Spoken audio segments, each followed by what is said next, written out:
The last time we talked, we were in the process of reforming our 223 brass, doing the first step in the transformation of 223 556 brass to 300 blackout brass. And we started out with regular piece of 223 556 brass, picked up at the range yesterday, and we reformed it minus the decapping pin in our full length resizing die, and we ended up with this. We talked about how to do that. Now we're going to go to the next stage, which is to take this and cut that neck off to the right size. So start. So I got to plug this in. I should have done that already.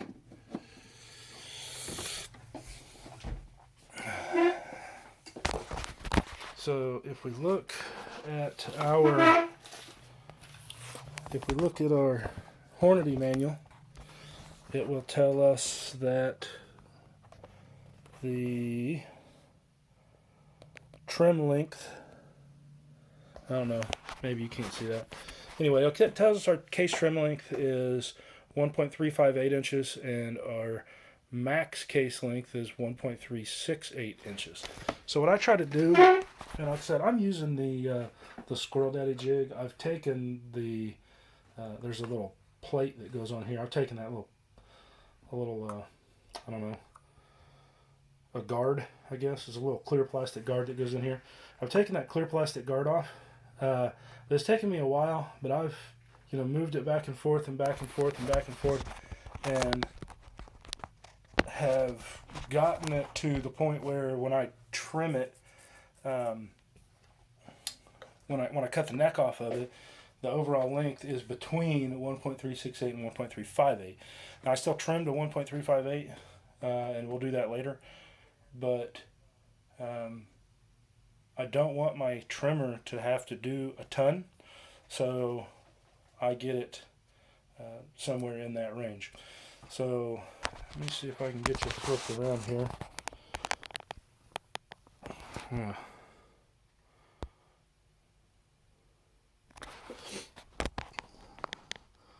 So that is the jig there.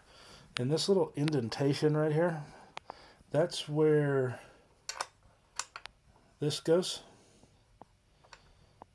So what we'll do is we'll just kind of sit it in there, and we'll pull it back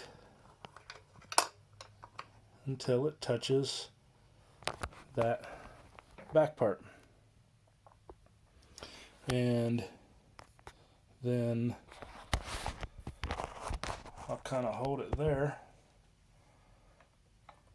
And this is the Drillmaster 2-inch bench top cutoff saw from Harbor Freight.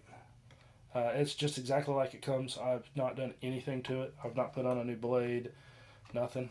A lot of people get rid of this little guard here, so this little guard right here, there's a button on top because otherwise you can't close it. I haven't taken that off yet. I probably will, but I haven't done it yet. But anyway,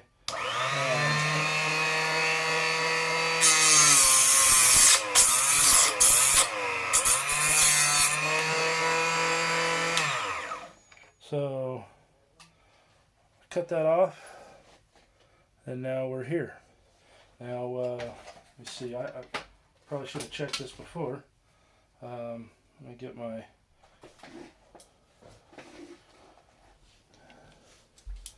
see if we can figure out what. Okay. I don't know if you can see that. It's 1.366 inches. So it's in between the 1.368 and the 1.358, and some of them are 1.36. Some of them are 1.368. But all of them are in between that 1.368 and 1.358 range. And that way, you know, the most that my trimmer has to take off is, you know, 0.010 of an inch. So it's not working too hard, and I don't have to guess. So, you know, when I first started doing this, I was using the same cutoff tool, but I wasn't using the jig, and I was having to cut a ton off, and it was really hard on the trimmers. So I do it this way, and it, you know, it really does save a ton of time.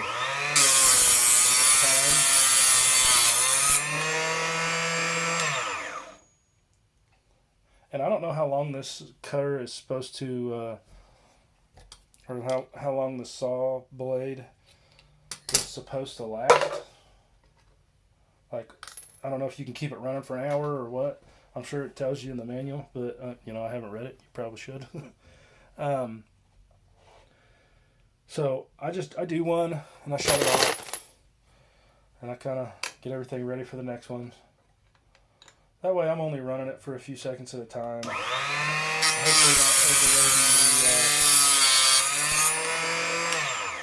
Hopefully not overloading the motor at all. See, this one's 1.368. My last one was 1.364.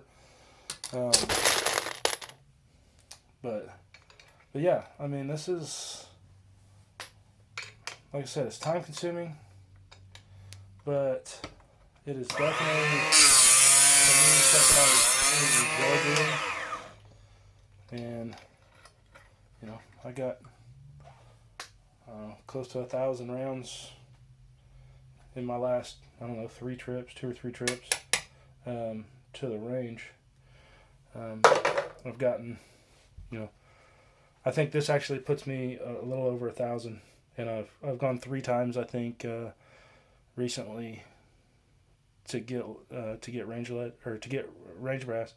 It's also where I get my range lead, same range. But yeah, it's like I said. So we started off with regular 223, and we reformed it, and then we cut it. And the next thing we're going to have to do is to trim this, but I am going to go ahead and get all of my reformed brass cut first before I start trimming. So we'll see you in a bit.